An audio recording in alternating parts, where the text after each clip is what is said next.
इसी भारतवर्ष का एक महत्वपूर्ण राज्य है ओडिशा। प्राचीन काल में ये कलिंग के नाम से विख्यात था। सूर्य की पहली किरण इसी प्रदेश के एक कोण पर पड़ती है। इसी स्थान पर कभी संसार का सबसे भव्य और विशाल सूर्य मंदिर बनवाया गया था। तुम कलिंग की पहचानो, ये कोणार्क, इतिहास का स्वाभिमान हो, ये कोणार्क। कराते के मुख्य द्वार मुझे कला शास्त्र के विजय पत्थर में विश्व गुरु भारत के गौरव, आज दया के पात्र हो क्यों। हम बाहर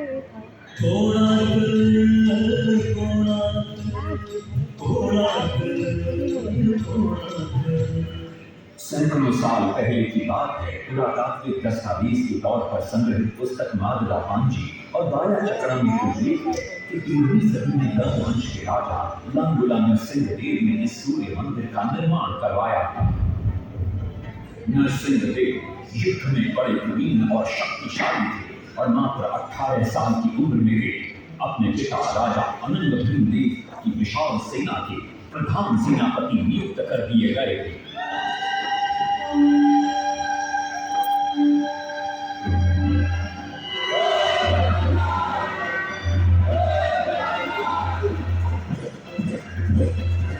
सेनापति बनने के बाद नरसिंहदेव ने अपने कुशल नेतृत्व से दक्षिण के कई आक्रमणकारी राजाओं को युद्ध में हराया।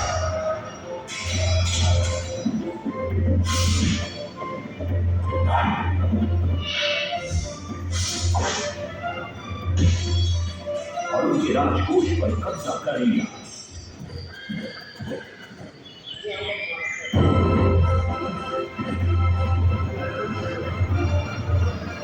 तत्पश्चात उन्होंने विजय पूजा, जिसे आज हम वारंगल के नाम से जानते हैं,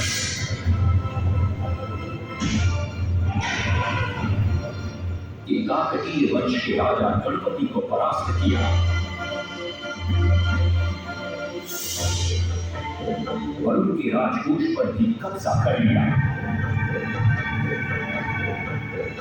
3 वर्षों तक निरंतर युद्ध के पश्चात जब वे बहुत सारी धन संपदा लेकर गरीब लौटे तो राजमहल में उनका भव्य स्वागत हुआ।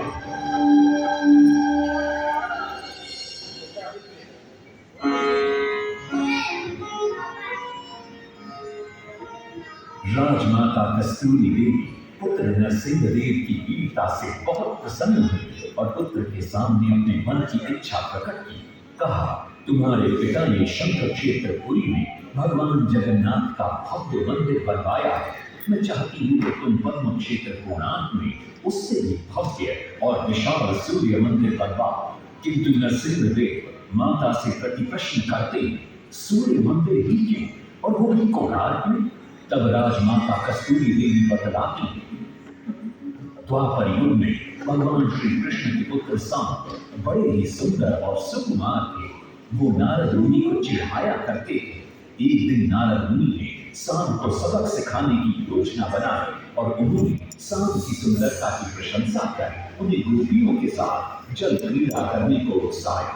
वहीं दूसरी तरफ भगवान श्री कृष्ण को जाकर कह दिया कि सांब अपनी मां समान गोपियों के साथ जल क्रीड़ा कर रहा है।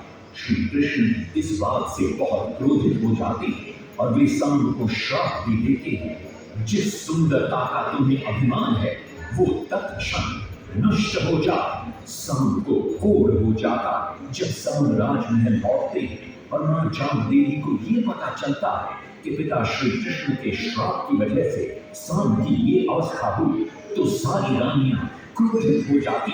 नारद जी को बुलाया जाता है। वे रोग मुक्ति का उपाय बतलाते। वे कहते हैं, सूर्य की पहली किरण ऊर्ध्व देश के एक कोण पर पड़ती है, जिसका नाम कोणार्क है, शाम को वहीं जाकर सूर्य की आराधना करनी होगी।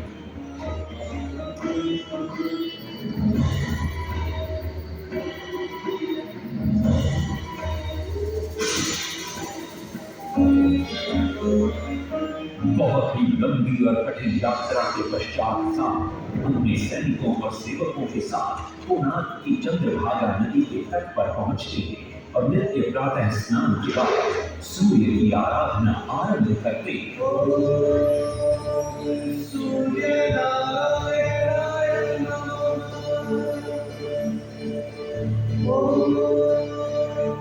सूर्य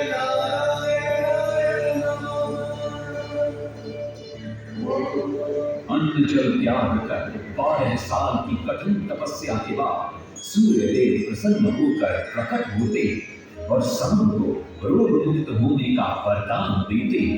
पुत्र, आज रात्रि के चतुर्थ प्रहर में स्नान करते समय नदी के तल में तुम्हें एक वस्तु मिले, वो मेरा ही प्रतिरूप हो।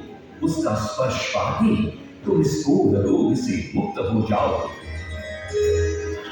स्नान के पश्चात शाम जब नदी से बाहर आते तो वो रोग मुक्त हो चुके होते।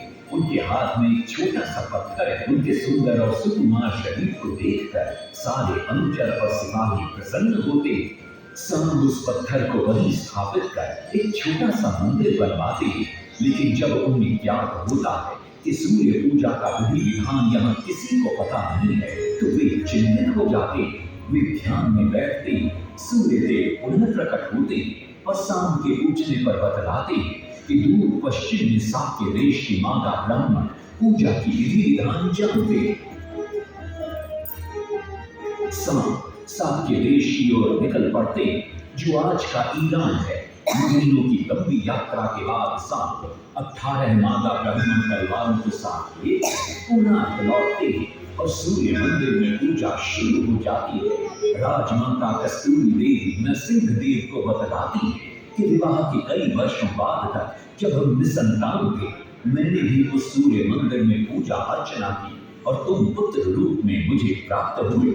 माता की बात सुनकर नरसिंह देव मां को कोणार्क में संसार का सबसे भव्य और विशाल मंदिर बनाने का वचन देते। सदाशिव सामंतराय महापात्र, जो शिवई सांतरा के नाम से लोकप्रिय थे, वे अपने सहयोगी बीसु महाराणा के साथ मंदिर का प्रतिरूप बनाते और नरसिंह देव के समक्ष प्रस्तुत करते। नरसिंह देव मंदिर का प्रतिरूप देखकर अभिभूत हो जाते और शीघ्र मंदिर निर्माण कार्य आरंभ करने का आदेश देते। से बड़े-बड़े पत्थर लाए गए, जितने पत्थर डाले गए सारे टूट गए। हाथ में तो डाला उसमें डाल गए, नहीं पता डाला सारे टूट गए। सिर पे सांतरा हुए परेशान, किस विधि मंदिर बने। सिर पे सांतरा हुए परेशान, किस विधि मंदिर बने। एक दिन वे चिंतामग्न कोणार्क लौट रहे थे, तभी उन्हें प्यास महसूस हुई। उन्हें पास ही में एक कुटिया दिखाई पड़ती है, जहाँ एक बूढ़ी औरत से उनकी भेंट होती है। शिवई सांतरा पानी मांगते हैं। बूढ़ी औरत पानी के साथ गरम गरम भोजन भी लेकर आती है। वे थाली के बीच में हाथ डालते हैं, जिससे उनका हाथ जल जाता है। तब वो बूढ़ी औरत मुस्कुराकर कहती है, तुम तो शिवई सांतरा की तरह बीच से भोजन उठाकर खा रहे हो। ये सुनकर शिवई सांतरा को अपनी भूल का एहसास होता है। माता रामचंद्री ने उपाय सुझाया, समझे शिवई सांतरा।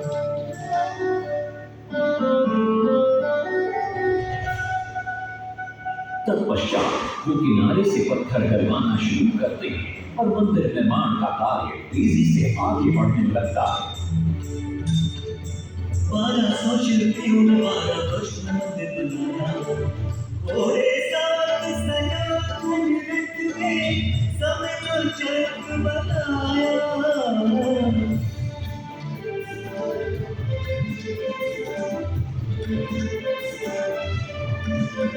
दूसरी तरफ कलिंग के उत्तर के राज्यों के नवाबों के बार बार राज्य पर आक्रमण हो रहे थे। इन आक्रमणों से क्रोधित होकर नरसिंहदेव अपनी विशाल सेना को लेकर युद्ध के लिए निकल पड़े।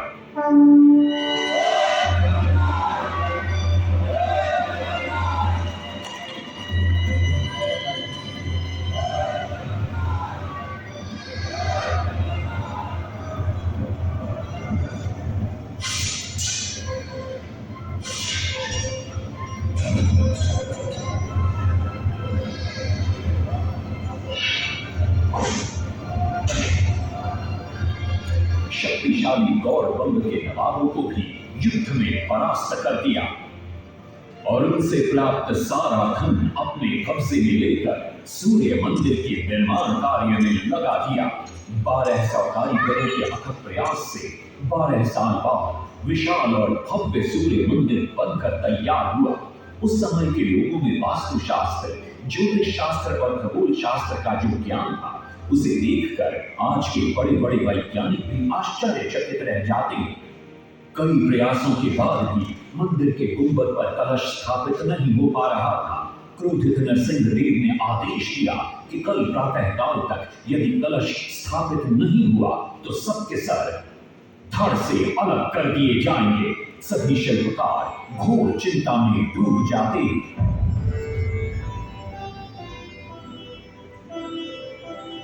दूसरी तरफ मुख्य शिल्पकार वीसु महाराणा का 12 साल का बेटा धर्मपद सूर्य मंदिर के प्रतिरूप पर कलश बिठाकर प्रसन्न होता है और मां के सामने अपने पिता से मिलने की इच्छा व्यक्त करता है। मां अपने बागीचे के पेड़ पोटली में बांध कर देती है और कहती है, अपने कुत्ते बलिया को साथ लेकर कोणार्क जाओ।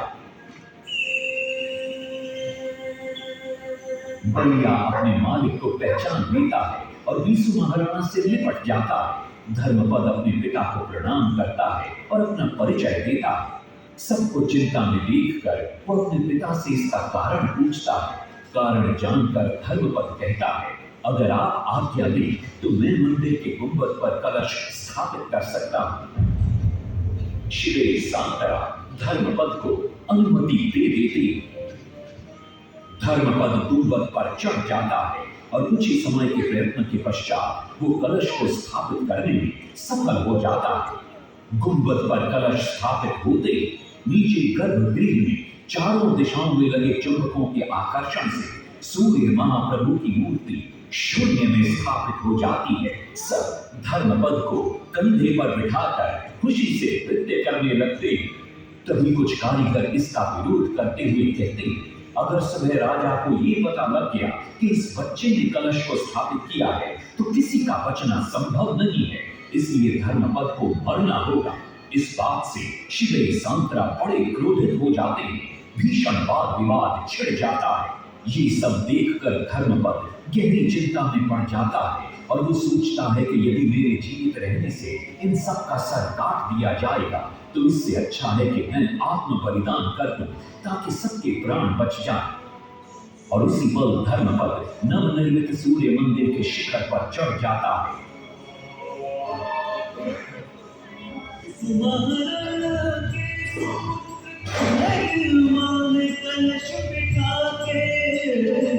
त्याग दिए प्राण शिल्पियों का मान बढ़ाया।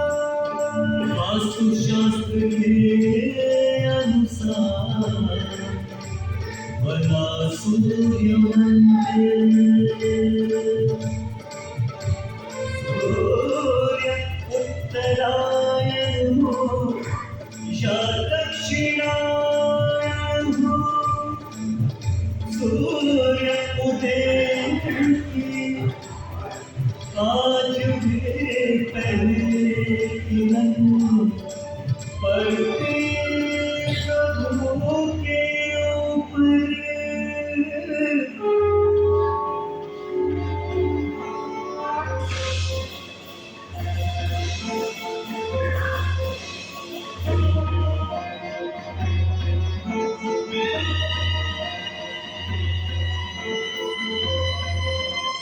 तभी वहां नरसिंहदेव भी आ पहुंचते हैं।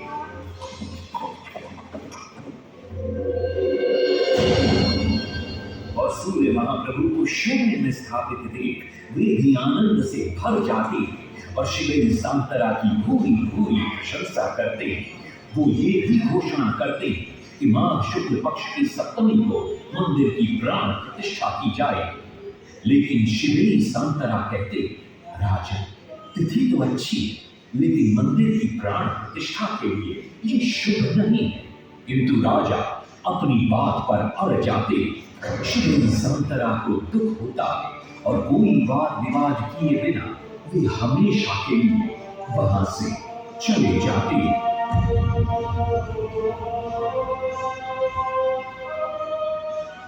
पूर्व निर्धारित तिथि पर मंदिर की प्राण प्रतिष्ठा संपन्न होती है।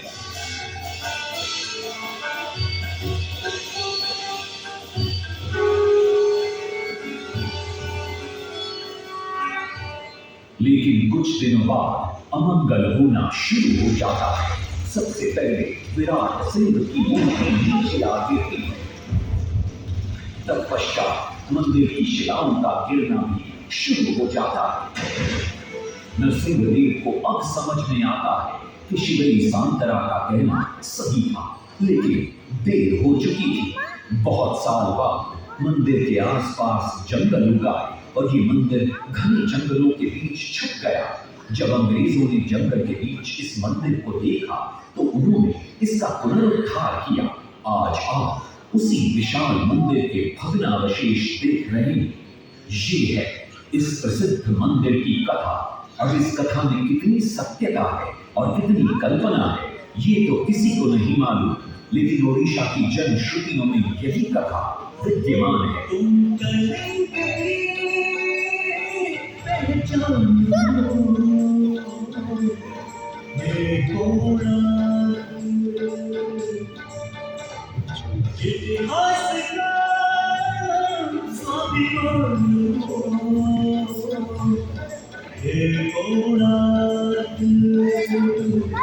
पूरा 18 मिनट का है।